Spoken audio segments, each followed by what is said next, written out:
మనకి భావకవిత్వంలో కృష్ణశాస్త్రి ఉండేవాడు.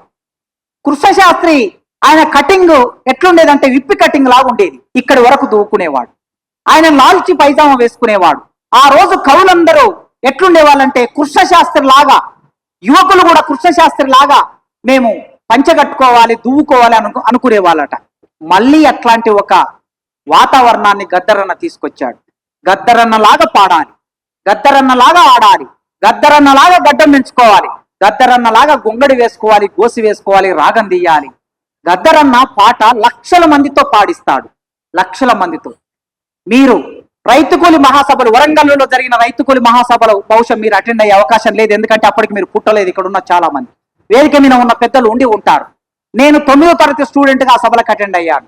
15 లక్షల మంది ప్రజలతో పాట పాడించాడు గద్దరన్న. ఇప్పుడు మురళి పాడినప్పుడైనా, ఏపురు సోమయ్య పాడినప్పుడన్నా మీరు అందరూ విన్నారు కదా, మీ చేత పాడించారు వాళ్ళు. ఇక్కడ ఉన్న 100 మంది 200 మంది పాడతారు, గద్దరన్న 15 లక్షల మందితో పాడించాడు. అట్లా 15 లక్షల మంది పాడగలిగిన ఒక పల్లవి ఒక చరణాన్ని రూపొందించటం అనేది ఎంత సరళంగా రూపొందించగలడో గద్దరన్న అంత సరళంగా రూపొందించి మనకి పరిచయం చేశాడు.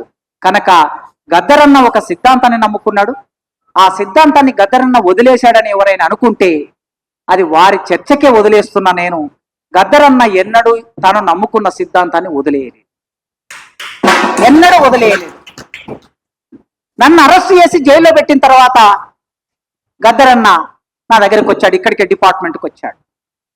డిపార్ట్మెంట్కి వచ్చినప్పుడు ఒక మాట అన్నాడు, మనకు ఒక వ్యూహం ఉండాలి, ఒక ఎత్తుగడ ఉండాలి. ఈ దేశంలో ప్రజల సమస్యలకు పరిష్కారం ఏమిటంటే సాయుధ పోరాటం తప్ప ఇంకో పరిష్కారం లేదు, నేను నమ్ముతున్న మార్గం అది. అయితే నేను ఇవాళ ఎన్నికల గురించి, ఓటు గురించి ఇంకేదైనా మాట్లాడుతున్నానంటే అంతిమంగా ఈ పోరాటం అంతా ఆ జరిగే సాయుధ పోరాటాన్ని కాపాడుకోవడానికి కావలసి ఒక ప్రాతిపాదికను మాత్రమే నేను తయారు చేస్తున్నా అన్నాడు. ఆ తయారు చేయడం కోసం ఒక నిర్మాణం, తయారు చేయడానికి చాలా ప్రయోగాలు జరిగాయి. కొండపల్లి సీతారామయ్య గారు స్వయంగా ఎన్టీ రామారావుతో మనం జతగడదామని ఒక ప్రతిపాదన చేశాడండి పీపుల్స్ వార్ పార్టీలో. డాక్యుమెంట్స్ అవుతే తెలుస్తుంది.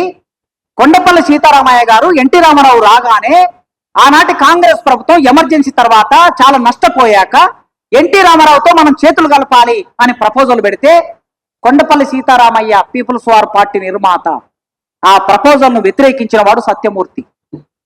ఎందుకు ప్రపోజల్ పెట్టాడు? పార్టీని కాపాడడం కోసం ప్రపోజల్ పెట్టాడు. దాని మంచి చెడులు వేరే సంగతి.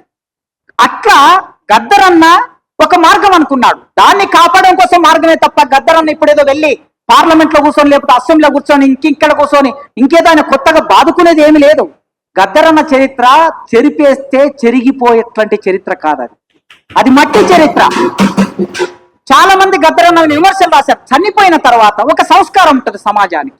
చనిపోయిన మనిషి గురించి మాట్లాడొద్దని ఒక సంస్కారం ఉంటుంది, చెడు మాట్లాడొద్దని ఒక సంస్కారం ఉంటుంది. ఏదైనా సిద్ధాంతపరమైన చర్చ పెట్టొచ్చు, దాని మీద ఎవరికి భిన్నాభిప్రాయం ఉండక్కర్లేదు. సిద్ధాంతపరంగా ఎంతైనా వాదలాడుకోవచ్చు. చనిపోయిన వ్యక్తి గురించి కూడా సిద్ధాంతపర చర్చ చేయొచ్చు. కానీ వైయక్తికమైన దాడి చేయటం అంటే మన మానసిక వైకల్యం అంటాం. దాన్ని మానసిక వైకల్యంలోకి వెళ్ళి గద్దరన్న మీద దాడి చేశారు. ఇవాళ సందర్భంలో ఒక్క విషయం చెప్పి ముగిస్తా, సమయం ఎక్కువ తీసుకున్న 10 నిమిషాలు. ఇవాళ సుప్రీంకోర్టు తీర్పు వచ్చింది, మొన్న ఆగస్టు 1వ తారీఖు నాడు. ఈ సుప్రీంకోర్టు తీర్పు వచ్చిన సందర్భంలో గద్దరన్న గురించి మాట్లాడుకోకపోతే అసంపూర్ణ వాక్యం అవుతుంది, అసంపూర్ణ ఉపన్యాసం అవుతుంది.